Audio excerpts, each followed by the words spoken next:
Bonsoir, oui, ça va ou quoi? Ouais. Parce qu'après ça, je joue devant des zadistes. Ils sont tous à terre. Ça va ou quoi? Il y a du pot de la lèvre devant moi, frère. Une main, c'est incroyable. En plus, t'es roux comment? On est ensemble comment? Il m'a fait un guilly dans la main. Je m'appelle Geoffrey et je me suis marié il y a 6 mois maintenant.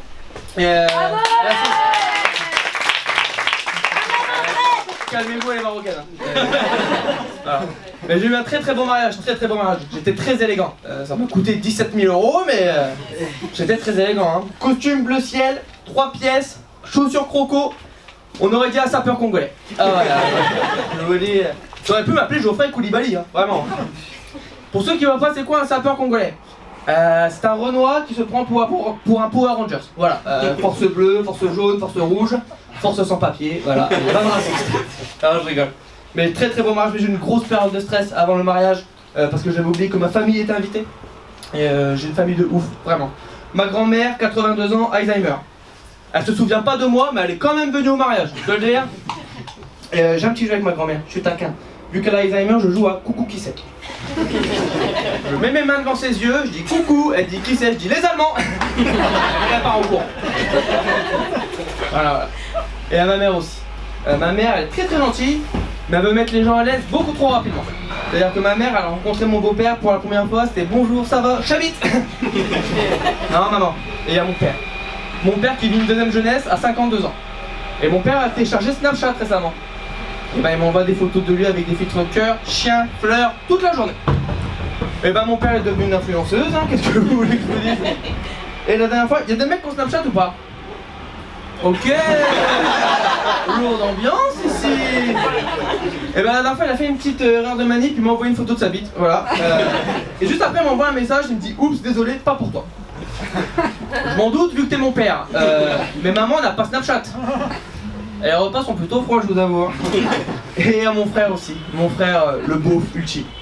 C'est-à-dire que mon frère roule en Dacia break tuné. Tout le monde voit ce que c'est une Dacia ici? Non. La voiture, tu l'achètes chez le marchand de journaux. Elle coûte 2 € au début, 1500 à la fin. Et mon frère a 3 enfants, 2 garçons et une fille. Et la dernière, c'était assez inespéré.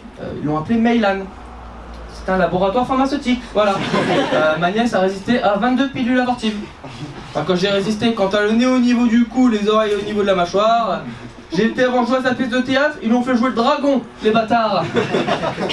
Ah non, c'est incroyable. Mais j'ai une belle famille, Et ma femme est marocaine, je vous ai dit. Du coup, je suis obligé d'être contre le racisme, malgré mes origines, puisque je suis du Nord. C'est-à-dire que nous, dans le Nord, le racisme, c'est une religion. Vraiment, tu vois.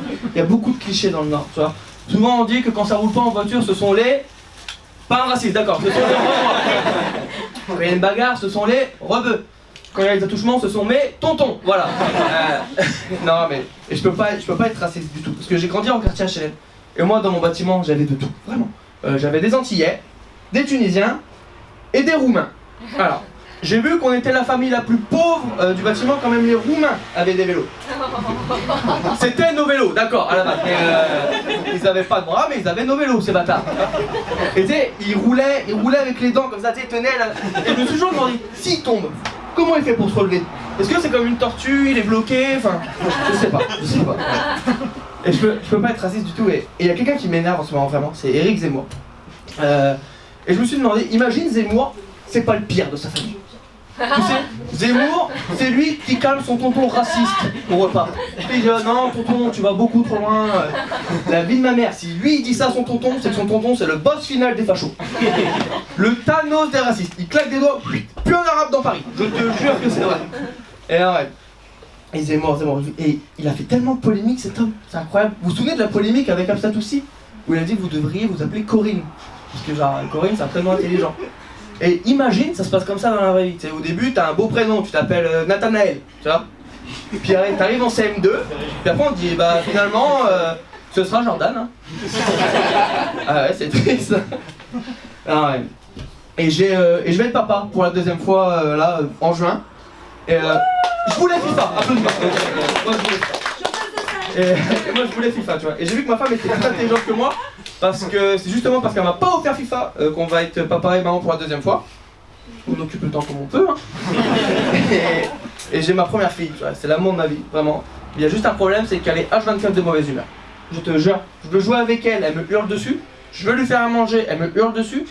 Je veux faire un petit frère à sa mère. Bon, elle se cache les yeux, mais elle nous hurle dessus quand même, tu vois.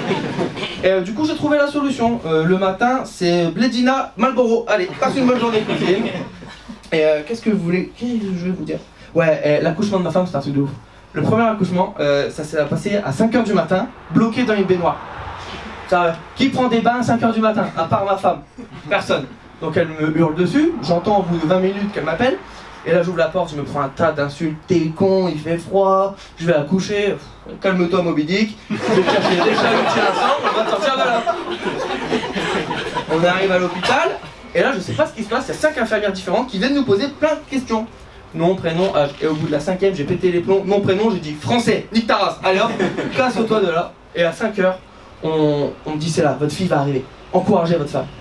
Je suis tellement nul en encouragement, si vous saviez. Je suis là à côté de ma femme, vas-y bébé, si tu la sors maintenant, je fais tout le ménage à la maison. Rien. Vas-y bébé, si tu la sors maintenant, je fais tout le bricolage à la maison. Rien. Vas-y bébé, si tu la sors maintenant, je te file ma carte. Elle la sort. Et tu sais, c'est un très beau moment, on passe ma fille, je pleure et tout, l'hôpital pleure, la France pleure, je crois que je passe au JT, tu vois, tellement je pleure. Et là, il y a un médecin qui rentre. Et ma femme en position d'accouchement. Vous voyez comment ça à peu près, les jambes, c'est le Louvre, tout le monde prend en photo si on veut, tu vois. Et là, le médecin regarde et me dit, oulala, j'ai pas assez confiance en moi pour que tu regardes la porte du paradis de ma femme et que tu dises oulala. Tu vois ce que je veux dire?